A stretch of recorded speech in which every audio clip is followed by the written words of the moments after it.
isso nós somos gratos. E, ó Deus, com a nossa vida nós te glorificamos a cada dia.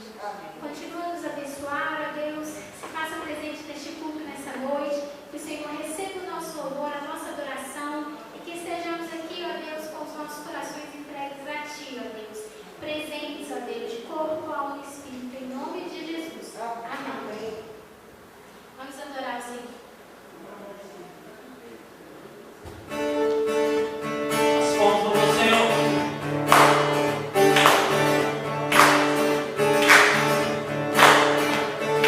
Vamos declarar Ele é santo. Aleluia, Deus. Tu és santo, Senhor Jesus. Te exaltamos. Cante. Santo, santo, poderoso, é que há de vir. Deus da glória, escondido, eu me prostro a ti. Santo, santo, poderoso, é que há de vir. Deus da glória, escondido, eu me prostro a ti. Santo é teu nome em todo lugar, reto teu querer de graça e paz. Tudo que tens feito é justo e bom. Santo, santo Deus tu és. Santo, santo Deus tu és. Aleluia, Senhor. Declaramos que hoje, para sempre, tu és santo, Senhor Jesus. Cante.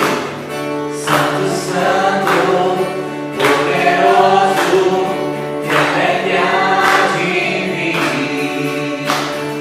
Deus da glória, escondido, eu me prostro a ti. Santo é o teu nome em todo lugar, reto teu querer de graça e paz. Tudo que tens feito é justo e bom. Santo, santo Deus tu és. Santo, santo. Cante comigo. A honra, a glória pertencem a ti. O poder e o saber são teus. A honra, a glória pertencem a ti. O poder e o saber são teus. Santo é o teu nome em todo lugar, reto teu querer de graça e paz. Tudo que tens feito é justo e bom. Santo, santo Deus tu és. Santo é o teu nome em todo lugar, reto teu querer de graça e paz. Tudo que tens feito é justo e bom. Santo, santo Deus tu és. Santo, santo Deus tu és. Tu és santo, Senhor. Tua alegria te exaltamos, Deus, tu és digno. Te celebramos, Senhor Jesus.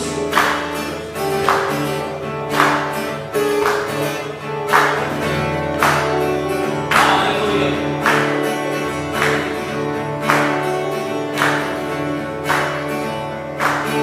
Aleluia.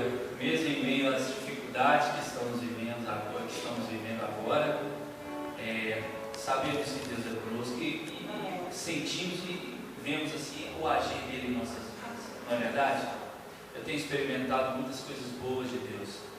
E nessas dificuldades que a gente vê que Deus cuida de nós. Não é verdade? E tudo que Ele faz para nossas vidas é bom, é perfeito, é agradável. Devemos confiar nesse Deus maravilhoso. Então, com essa confiança, com essa alegria, vamos adorar a Deus. E assim, essa música é especial porque a gente costumava cantar essa música e nos cumprimentar, né? Mas vai chegar esse dia que vai normalizar tudo, amém? Se não for aqui, irmãos, vai ser no céu. Então, Glória a Deus, vamos adorar o Senhor.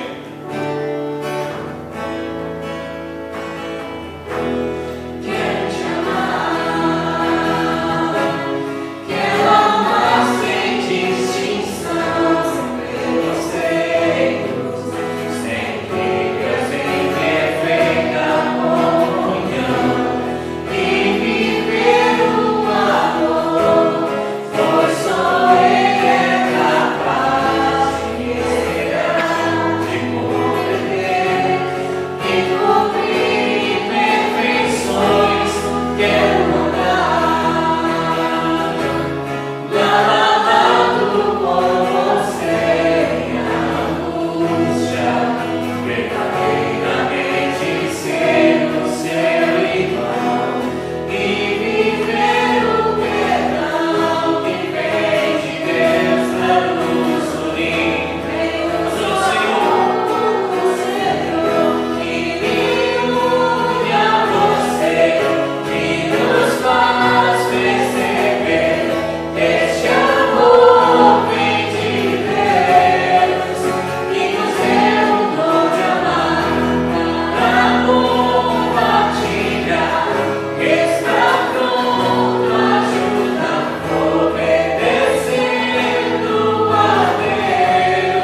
irmãos e irmãs.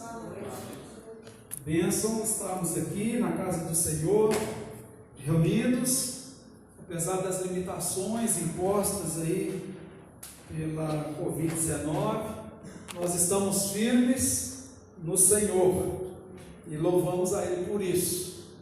Estamos felizes com a presença do irmão Leonardo no Chile. Bem-vindos, já conhecidos entre os irmãos, e um prazer tê-los aqui conosco nesta noite. Quero convidá-los a abrirem suas Bíblias, ou acessarem as Bíblias, em 1 Reis, capítulo 18. Eu peço que vocês mantenham suas Bíblias abertas, o capítulo 18, a partir do verso de número 20. Nós vamos estar lendo esse texto. Já é a nossa quinta pregação, né, sobre o tema Tempo de Quarentena, baseado na vida do profeta Elias. E é uma bênção sempre para mim poder compartilhar da palavra de Deus com todos os irmãos e irmãs. Você também que está em casa deve aproveitar a oportunidade para adorar a Deus em família, para transmitir aos seus filhos, netos, os ensinamentos do Senhor.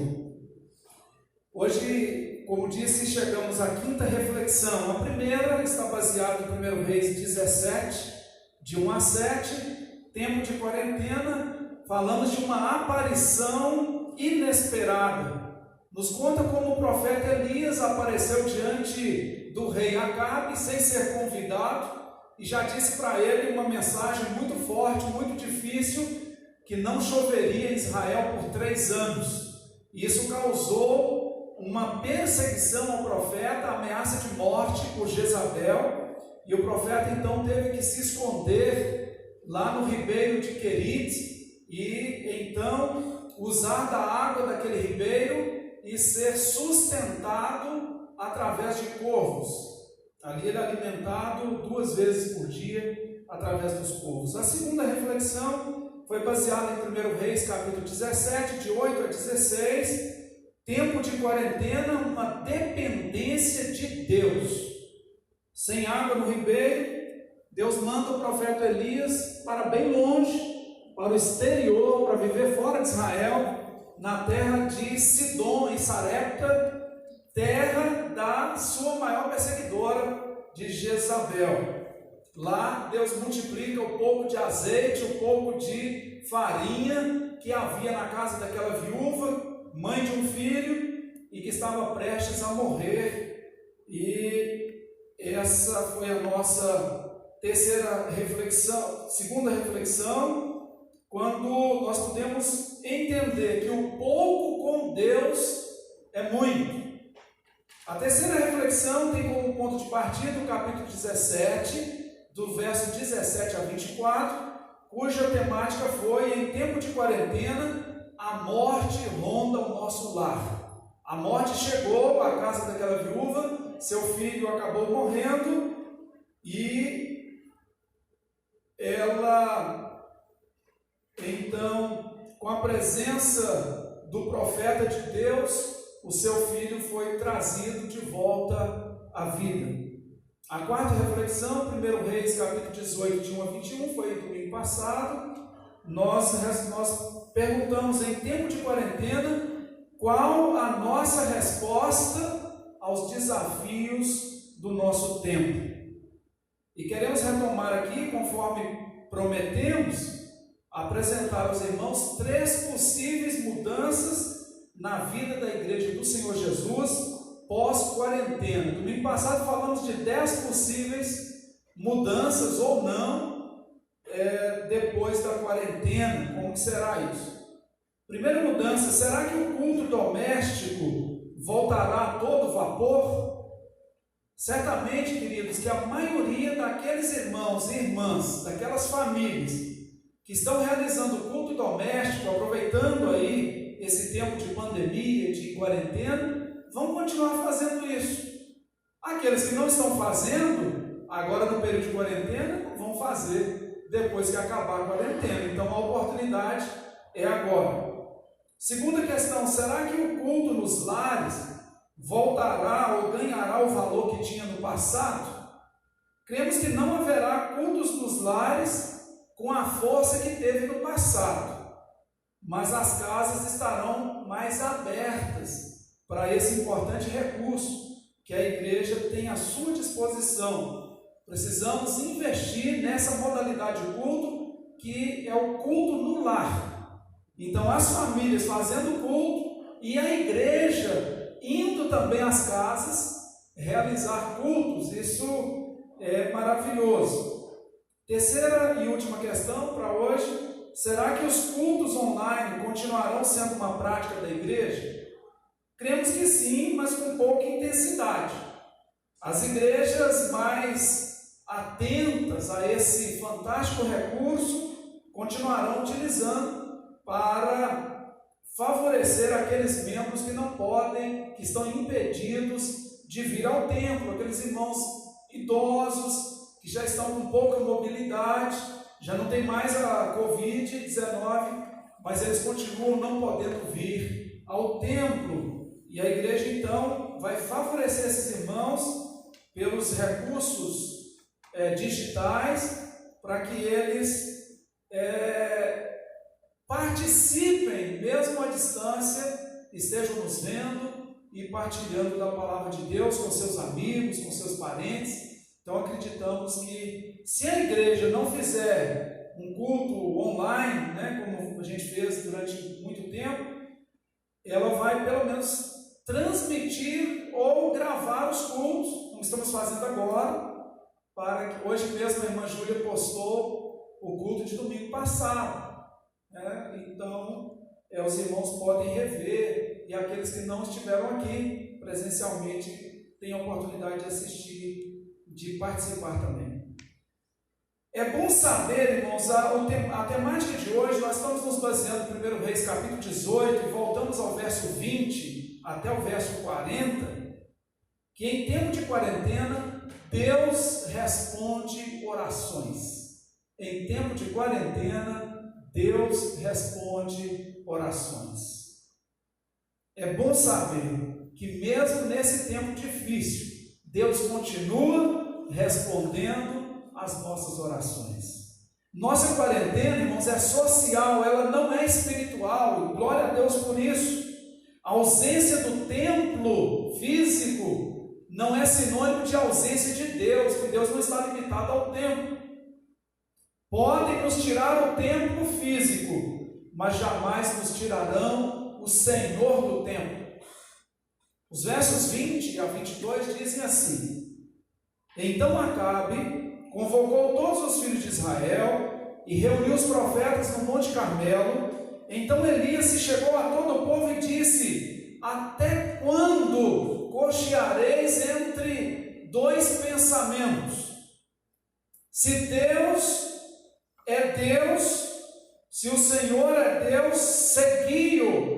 Mas se Baal é Deus, então segui a Baal. Porém o povo nada lhe respondeu. Então Elias disse ao povo: Só eu fiquei dos profetas do Senhor, e os profetas de Baal são 450 homens.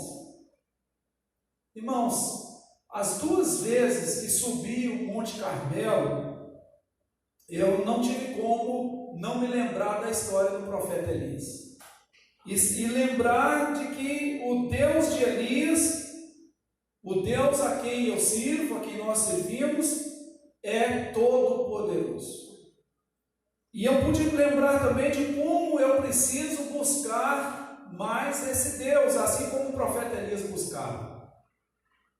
E eu pude também perceber que viver um ano longe dos parentes, longe dos amigos, eu não estava em quarentena em Israel, mas mesmo assim a saudade dos parentes, dos amigos mais chegados, da igreja, era forte, era intensa.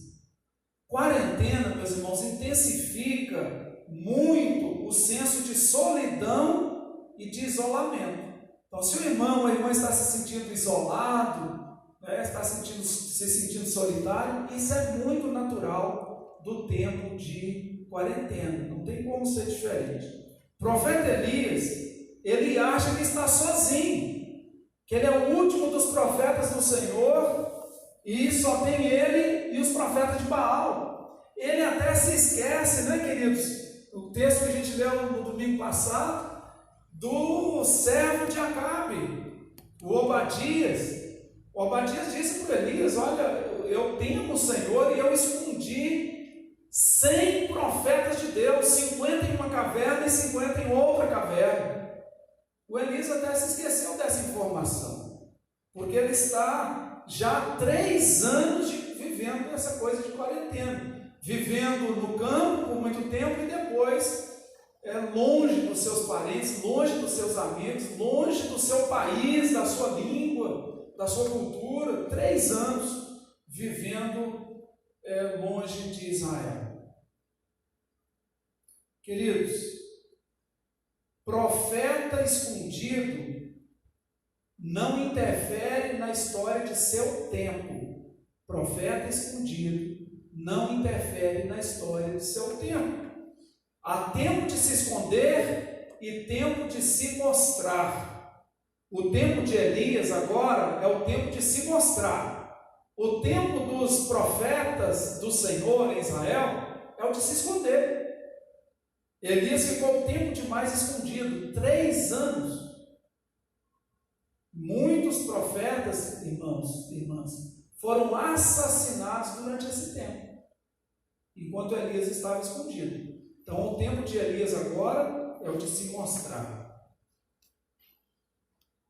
Há pessoas que se afetam mais do que outras em tempo de isolamento.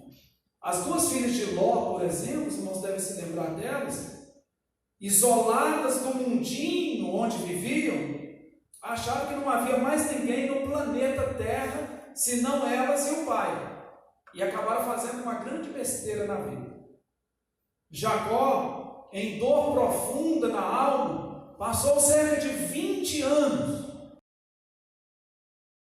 isolado na sua dor, como se seu filho José não existisse mais. Mais de 20 anos.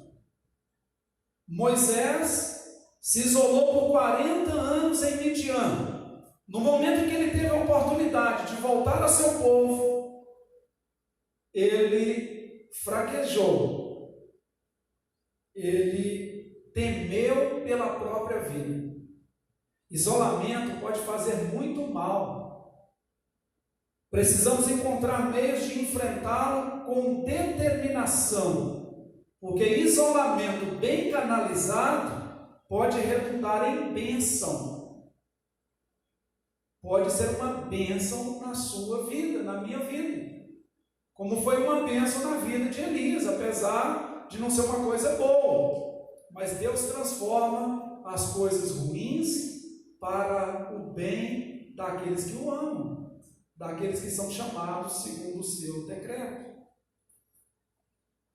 José, por exemplo, os irmãos sabem que ele passou vários anos numa prisão, injustamente, vendido como escravo, antes, pelos irmãos, longe da família, longe dos amigos de infância.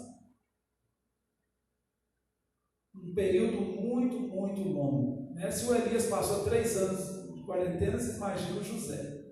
E numa prisão. O que José nos ensina?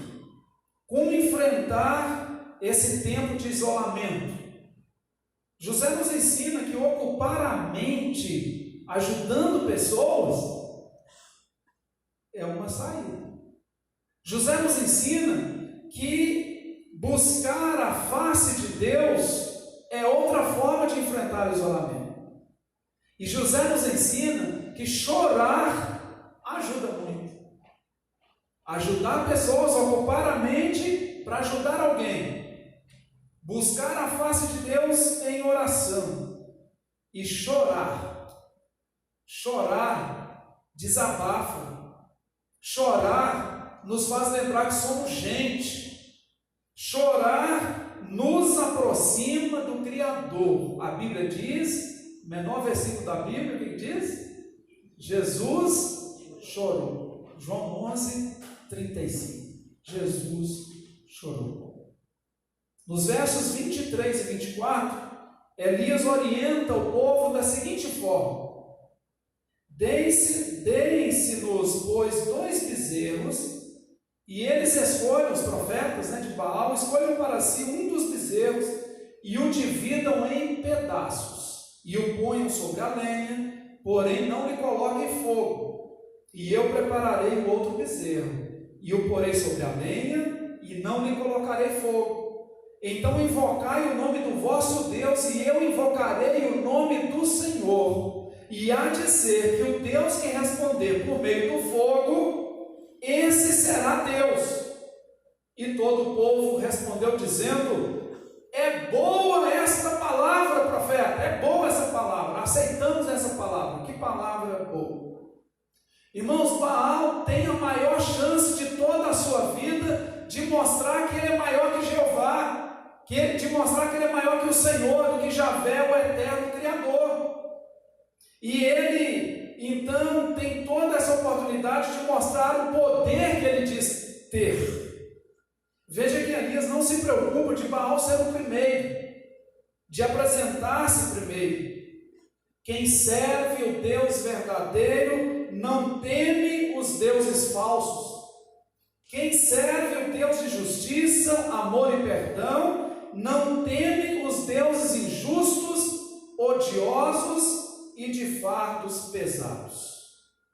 Veja aqui, irmãos, como que o profeta diz: vocês vão invocar o nome do vosso Deus, e eu vou invocar o nome, não fala assim, do meu Deus. Disputa que Elias está propondo não é entre ele e os profetas de Baal, não, é entre o Deus verdadeiro e o Deus falso. O que nos diz os versos 25 a 29 desse texto maravilhoso, dessa história da palavra de Deus? E disse Elias aos profetas de Baal: escolhei para vós um dos bezerros, e preparai o primeiro, porque sois muitos, e invocai o nome do vosso Deus, e não lhe ponhais fogo. E tomaram o bezerro que lhes dera, e o prepararam. E invocaram o nome de Baal desde a manhã até o meio-dia, dizendo: ah, Baal, responde-nos. Porém nem havia voz, nem quem respondesse. E saltavam sobre o altar que tinham feito. E sucedeu que ao meio-dia Elias zombava deles e dizia: clamai em altas vozes, porque ele é um Deus. Pode ser que esteja falando, ou que tenha alguma coisa que fazer, ou que intente alguma viagem. Talvez esteja dormindo e despertará. E eles clamavam em altas vozes e se retalhavam com facas e com lancetas, conforme ao seu costume, até derramarem sangue sobre si. E sucedeu que, passado o meio-dia, profetizaram eles até a hora de se oferecer o sacrifício da tarde. Porém não houve voz nem resposta, nem atenção alguma. Queridos, queridas, não basta invocar o nome de Deus. É necessário que esse Deus responda à invocação. Por mais que os profetas de Baal se esforcem, de manhã até o entardecer, Baal nada responde. Até sacrifício pessoal eles fazem, eles se retalham para ver se o Deus responde e nada acontece. Só Deus, o Criador, o Deus verdadeiro, tem respostas ao seu clamor, querido. Só Deus escuta orações sem exigir sacrifícios extremos.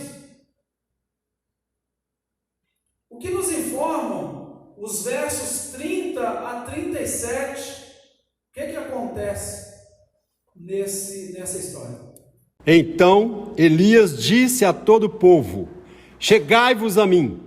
E todo o povo se chegou a ele, e restaurou o altar do Senhor que estava quebrado. E Elias tomou 12 pedras, conforme ao número das tribos dos filhos de Jacó, ao qual veio a palavra do Senhor, dizendo: Israel será o teu nome. E com aquelas pedras edificou o altar em nome do Senhor. Depois fez um rego em redor do altar, segundo a largura das suas medidas, de 2 medidas de semente. Então armou a lenha e dividiu o bezerro em pedaços e o pôs sobre a lenha. E disse: Enchei de água 4 cântaros e derramai sobre o holocausto e sobre a lenha. E disse: Fazei segunda vez. E fizeram segunda vez. Disse ainda: Fazei a terceira vez. E fizeram a terceira vez. De maneira que a água corria ao redor do altar, até o rego se encheu de água. Sucedeu que no momento de ter oferecido o sacrifício à tarde, o profeta Elias se aproximou e disse: Ó Senhor Deus de Abraão, de Isaque e de Israel, manifesta-se hoje que tu és Deus em Israel, e que eu sou teu servo, e conforme a tua palavra fiz todas essas coisas. Responde-me, Senhor, responde-me, para que este povo conheça que tu és o Senhor Deus, que fizeste voltar o seu coração. Queridos, o profeta Elias, ele segue o protocolo bíblico, mas ele faz isso de forma inversa ao usual, ao costumeiro. Primeiro ele diz o que vai acontecer e depois ele ora pedindo que aconteça. Ele faz a coisa diferente. Normalmente o homem da Bíblia, a mulher da Bíblia, ora para que aconteça alguma coisa. Elias não, ele diz: vai acontecer isso, e depois ele ora pedindo a Deus que aconteça. Eu vou dar 3 exemplos somente, como quando Elias age dessa maneira. Primeiro, Elias coloca nos braços o filho morto da viúva de Sidom, dando esperança a uma mãe aflita que esse menino voltaria à vida. E só depois ele ora pedindo a Deus que o menino volte à vida. Segundo exemplo, Elias diz que descerá fogo do céu e depois ora pedindo que o fogo desça. Terceiro, Elias diz ao rei Acabe: escuta o ruído de muitas águas. Fala isso depois de 3 anos sem chover sobre a terra. Nem nuvem tinha no céu. E depois ele ora pedindo a Deus que chova. Assim lemos nos versos 38 e 39. Então o fogo do Senhor caiu e queimou completamente o holocausto, a lenha, as pedras e o chão. E também secou totalmente a água na valeta. Quando o povo viu isso, todos caíram prostrados e gritaram: O Senhor é Deus, o Senhor é Deus. Quando o povo viu, muita gente precisa ver para crer. Elias primeiro fala que vai acontecer, não está vendo nada, depois ele ora para que aconteça. Ele é diferente, um profeta diferentão da Bíblia, um homem de Deus, esquisito, um homem de Deus. Vocês perceberam que Deus não disse nada para o profeta? Não houve nenhuma resposta, uma palavra para o profeta? Simplesmente Deus mandou fogo do céu. Consumiu tudo, conforme o pedido de Elias. Quando nossa oração é para a glória de Deus, dificilmente ela fica sem resposta. Quero dizer, sem resposta concreta, sem resposta visível do ponto de vista humano, porque responder, Deus responde sempre. Nós é que muitas vezes não conseguimos perceber a resposta de Deus ou não aceitamos a resposta de Deus, mas Deus sempre responde. Elias desafia os profetas de Baal e o povo a seguir o Deus que responder por meio do fogo. Como dissemos no domingo passado, Deus responde como Ele quer. seja da brisa, seja do fogo. O Deus de Israel responde à oração de Elias e desce fogo do céu sobre o Monte Carmelo, sobre o altar do Senhor, onde jazia o bezerro para o holocausto. O verso 40, o último verso da nossa meditação hoje, diz que os profetas de Baal são mortos. Irmãos, essa foi uma grande afronta a Jezabel e a Acabe. Mais uma vez, o profeta afronta o rei e a rainha. O mal é cortado de Israel, pelo menos parcialmente, e Elias é obrigado a entrar em quarentena pela terceira vez. Terceira fase desse grande desafio que é viver isolado. Em tempo de quarentena, Deus ouve as nossas orações. A quarentena de 3 anos traz Elias, queridos, de volta às atividades em Israel, mais forte, mais ousado, mais dependente de Deus. É isso que desejamos ao amado irmão, amada irmã, que você volte dessa quarentena mais forte, mais ousado, mais ousada e mais dependente de Deus, mais confiante nas promessas de Deus. Só vemos mudanças positivas na vida do profeta até aqui. Não entrou em depressão, pelo menos até essa fase da quarentena. Já se passaram 3 anos na vida dele. Nós vamos continuar falando sobre ele no próximo domingo, se Deus nos permitir. Quarentena deveria nos servir para repensar os projetos pessoais, para nos dedicarmos a algo que gostaríamos de ter realizado e não realizamos ainda, porque nos faltava tempo. Quarentena para um número enorme de pessoas no Brasil é sinônimo de mais tempo disponível. Tempo em família, tempo para ler, tempo para escrever, tempo para fazer um curso online, tem vários de graça inclusive, tempo para orar, tempo para meditar, para bordar, fazer crochê, tempo para ligar para um parente e conversar, ligar para um amigo e conversar. Liguei para um amigo, não falava há muitos anos, está lá na Áustria. Falamos por mais de 1 hora, através do WhatsApp, né? É maravilhoso. Ele mostrou a família, eu pude mostrar a minha família, que ele não conhecia, eu não conhecia ainda a família dele. Tempo para pintar um quadro, para cuidar de plantas, fazer algo diferente. Se eu não fiz algo por falta de tempo, agora eu não tenho mais desculpa. Falo de algo que é possível fazer sem sair de casa. Sei que muitos continuaram trabalhando desde o início da pandemia. Alguns setores não puderam parar. Na área da saúde, né, temos irmãs aqui, nossos irmãos envolvidos com a saúde, estão trabalhando desde sempre, não pararam até hoje. E outros irmãos também. Mas aqueles que pararam têm toda a oportunidade. Para concluir, queridos, é possível fazer alguma coisa até que você ainda não fez. Contudo, dentre todas as atividades que você pode realizar, a mais extraordinária, a mais proveitosa delas é a oração. Porque em tempo de quarentena, Deus responde às nossas orações. A Ele toda honra e toda glória. Amém?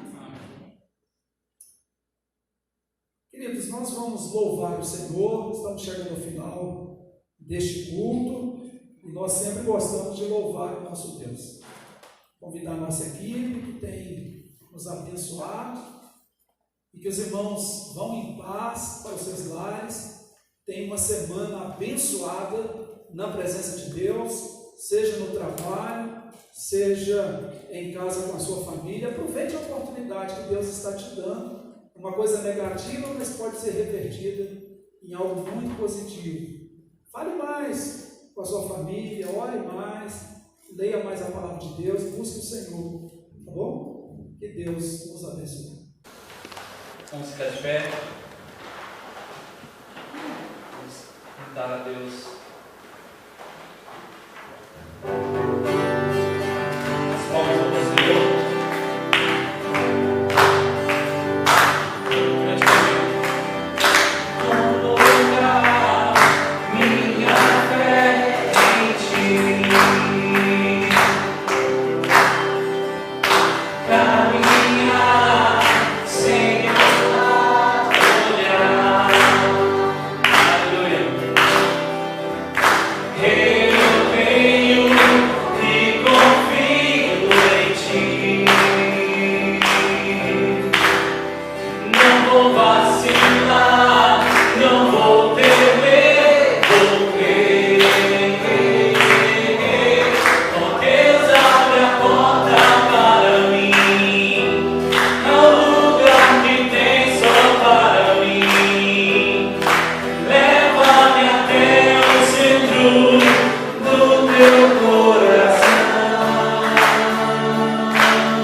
Lugar de comunhão.